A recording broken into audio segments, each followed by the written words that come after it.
Imagine this. You and your ex are fighting over pickup time. Again, you're exhausted, you're frustrated. She pushes the right button and you fire off a text. You feel better for about 30 seconds and then it hits you. Her lawyer's going to read that. Here's what most dads don't know. According to the American Academy of Matrimonial Lawyers, a survey of the top divorce attorneys in the country, 99% of them now see text messages used as evidence in custody cases. 99%. Your texts aren't private messages, they're a court exhibit. But here's the thing no one tells you. The same phone can work for you. And in this video, I'm going to show you exactly how. If you've already sent some texts you regret, this video is for you. If you're right in the middle of a custody battle right now, this video is for you. Because I'm not here to make you feel worse about what you've done already. I'm here to give you a playbook. By the end of this video, you're going to understand exactly what texts destroy custody cases, how your ex might be baiting you on purpose, and a simple communication system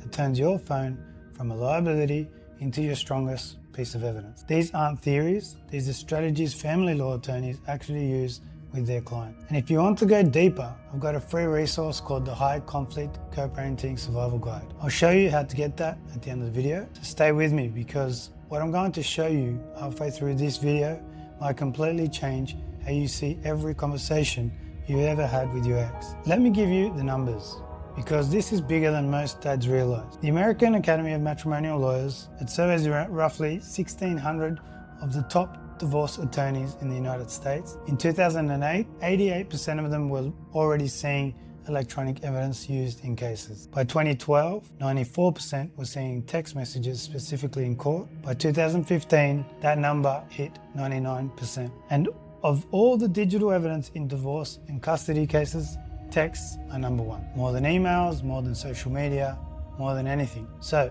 if you've been thinking they can't use that, or she would never show that to a lawyer, I need you to let go of that idea right now. Courts don't just look at one text, they look at patterns. A family law firm in Maryland, Wasserman White, put it this way: one ill-timed or angry message is rarely enough to sway a judge, but a pattern is another story. Months of hostility, months of name-calling, months of refusing to cooperate, that pattern paints a picture, and a judge has to look at that picture and decide who gets your kids. Pay close attention to what's coming next, because this is something most dads never consider. When an attorney puts your text in front of a judge, they're not just reading words, they're reading you. And family attorney Michael Jesdale said it plain. Do you like mean, angry people? Because judges don't either. Your texts don't just show what you said. They show when you said it. Late night messages signal instability. 40 texting on an hour looks like harassment. Ignoring a message about your child's medical needs looks like disengagement. And they show what you did when things were hard. Did you keep it about the kids, or did you make it personal? That contrast between what you say about yourself in court and what your texts show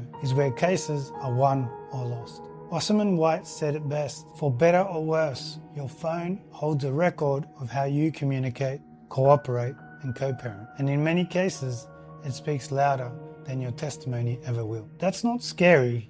That's actually really useful information, because it means you have more control over your case than you think. There are specific types of messages that show up again and again in cases where a parent loses time with their kids. I'm going to give you the 5 that do the most damage. Number 1, threats. You will never see your children again. I'll destroy you in court. Even said in anger, even said once, that text can become the foundation of an emergency custody motion. Number 2, parental alienation messages. Your kids don't even want to see you. Courts treat this as one of the most serious offenses. It tells the judge you're willing to damage your child's relationship with their other parent. Number 3, blocking access messages. You're not getting them this weekend. When no safety concern exists, gatekeeping is a red flag. It shows a parent who puts the battle before the kids. Number 4, rage text. The long, profanity-laced messages, the rants, the personal attacks. These don't make you look passionate. They make you look unstable. Number 5, anything that contradicts your testimony. You told the court you're involved in your kid's school,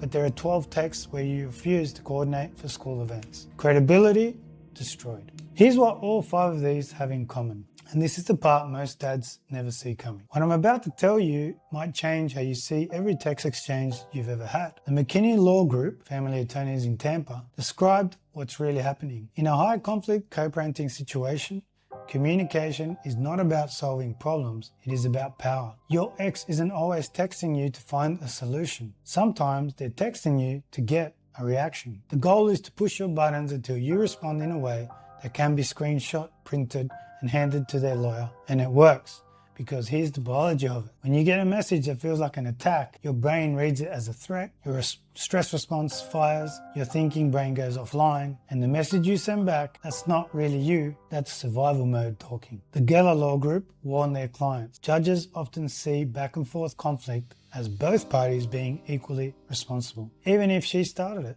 even if every message she sent was designed to provoke you, if you took the bait, it looks like you're both the problem. That's not fair, but knowing it is your greatest advantage, because now you can choose differently. And here's something else attorneys see all the time. When you stop engaging, she escalates. That's normal.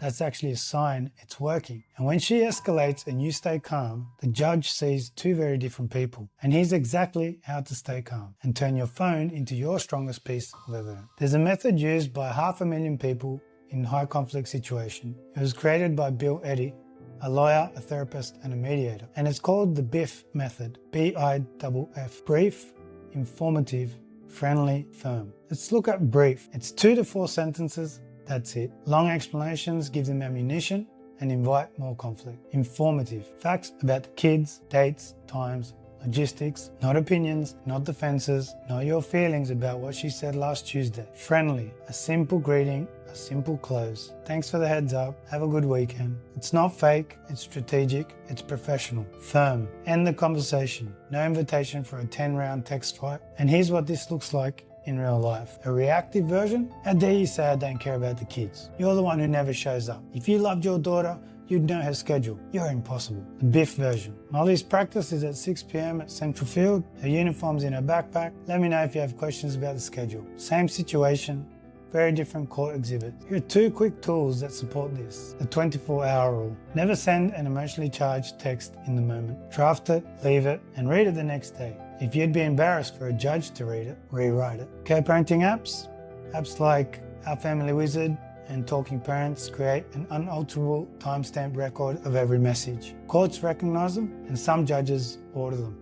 They turn your communication history into documented evidence of who you really are. And the last thing I want to say about this, if you've already sent some text you wish you hadn't, your attorney needs to know. Not because it's over, but because context matters. A judge who sees a dad who made a mistake, recognized it, and changed his behavior, that dad looks very different from someone who never changed at all. Every calm text from today forward is a deposit. Every child-focused message tells the story of a father you are. You can't erase what's already sent, but you can build something better starting right now. Here's what I want you to walk away with. Your phone is the one thing in this entire process you completely control. You can't control what your ex texts you. You can't control her lawyer. You can't even control the judge. But every single word you type, that's yours. Use it to build the case. I've put together a free guide for dads navigating exactly this kind of situation. It's called the High Conflict Co-Parenting Survival Guide. It covers communication strategy, documentation, and how to stop letting the conflict rob you